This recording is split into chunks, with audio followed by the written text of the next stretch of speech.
नमस्कार।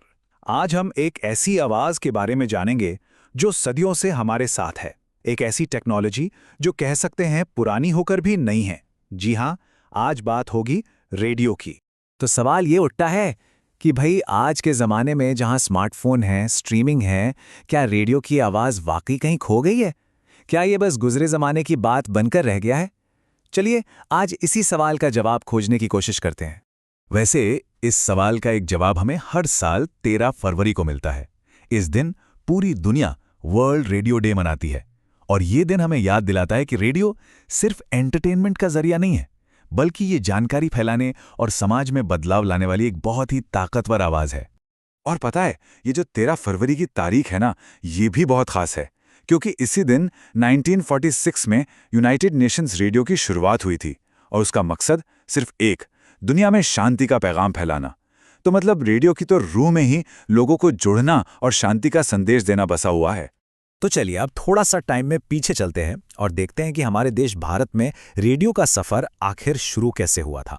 देखिए, भारत में इसकी शुरुआत हुई 1923 में बॉम्बे रेडियो क्लब से। फिर धीरे धीरे ये सफ़र आगे बढ़ा और 1936 में स्थापना हुई ऑल इंडिया रेडियो यानी AIR की। और फिर आया साल 1957, जब इसे वो नाम मिला जो आज भी इसकी पहचान है, आकाशवाणी। कितना सुंदर नाम है ना? आकाश से आने वाली वाणी। जरा सोचिए, 1930 से 70 के दशक का वो जमाना जब टीवी नहीं हुआ करता था। तब हर घर में, हर आंगन में बस एक ही आवाज गूंजती थी, रेडियो की। खबरें भी यहीं से मिलती थीं, गाने भी यहीं सुनते थे। सच कहें तो यही वो धागा था जिसने पूरे देश को एक साथ जोड़ रखा था। उस दौर की कुछ यादें तो आज भी लोगों के जहन में ताज़ा हैं। वो न्यूज़ बुलेटिन जिनका पूरा देश बेसब्री से इंतजार करता था, या फिर हवा महल जैसे रेडियो ड्रामा जो सुनते सुनते पूरी कहानी आंखों के सामने आ जाती थी। और भला अमीन सयानी की आवाज में बिना का गीतमाला को कौन भूल सकता है? इसने तो संगीत को घर घर तक पहुंचा दिया था। ये सिर्फ प्रोग्राम्स नहीं थे, ये हमारे कल्चर का, हमारी जिंदगी का एक अहम हिस्सा बन गए थे। अच्छा, तो ये तो हुई गुजरे जमाने की बात। अब वापस आज के दौर में आते हैं और समझते हैं कि रेडियो आज भी समाज के लिए इतना जरूरी क्यों है। लेकिन आगे बढ़ने से पहले एक मिनट रुकिए। कभी सोचा है कि ये आवाज हजारों किलोमीटर दूर से हम तक पहुंचती कैसे है? देखिए, इसके पीछे का साइंस बहुत सिंपल है। सबसे पहले एक माइक होता है जो आवाज को एक इलेक्ट्रिकल सिग्नल में बदल देता है।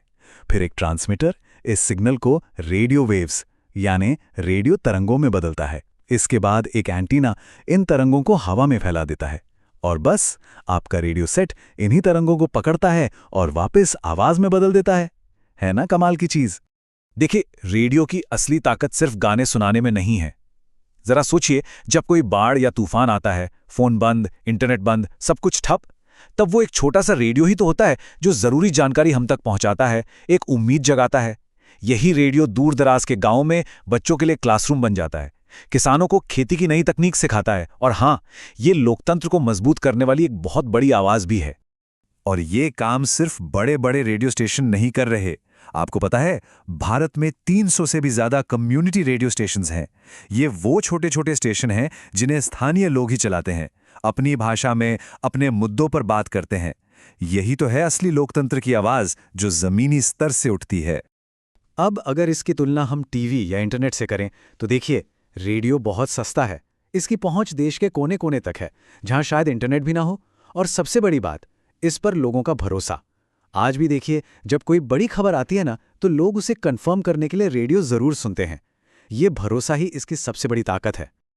लेकिन एक सवाल मन में जरूर आता है, क्या इस डिजिटल युग ने रेडियो के लिए कोई चुनौती खड़ी नहीं की? बिल्कुल की है।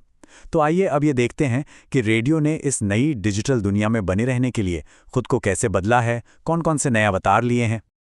आज का रेडियो सिर्फ उस पुराने ट्रांजिस्टर तक ही सीमित नहीं है। ये अब हमारे फ़ोन में है, इंटरनेट रेडियो के तौर पे, पॉडकास्ट के तौर पे, ये हमारी जेब में है, मोबाइल ऐप्स के जरिए।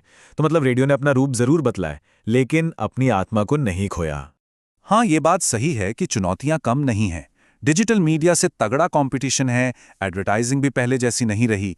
लेकिन इन सब के बावजूद रेडियो की जो सबसे बड़ी ताकत है, वो है उसका लोकल कनेक्शन, लोगों से सीधा जुड़ाव और वो अटूट विश्वास। और यही चीजें इसे आज भी रेलेवेंट बनाए हुए हैं। तो इन सारी बातों के बाद हम अपने उसी मूल सवाल पर वापस आते हैं कि आखिर इन सब बदलावों के बाद भी रेडियो आज भी इतना ज़रूरी क्यों है? क्यों ये आज भी मायने रखता है? तो कुल मिलाकर हम ये कह सकते हैं कि रेडियो सिर्फ एक टेक्नोलॉजी नहीं है, ये तो मुश्किल समय में एक साथी है। ये हमारी संस्कृति और भाषाओं को जिंदा रखने वाला एक पहरेदार है। ये लाखों लोगों के लिए एक टीचर है और सबसे बढ़कर ये अलग अलग समुदायों को जोड़ने वाला एक पुल है।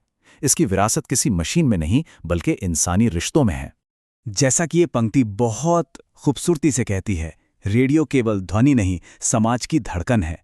और ये एक ऐसी धड़कन है जो हमेशा धड़कती रहेगी, हमें एक दूसरे से जोड़ती रहेगी और हमें हमारे इंसान होने का एहसास दिलाती रहेगी। आज के लिए बस इतना ही। धन्यवाद।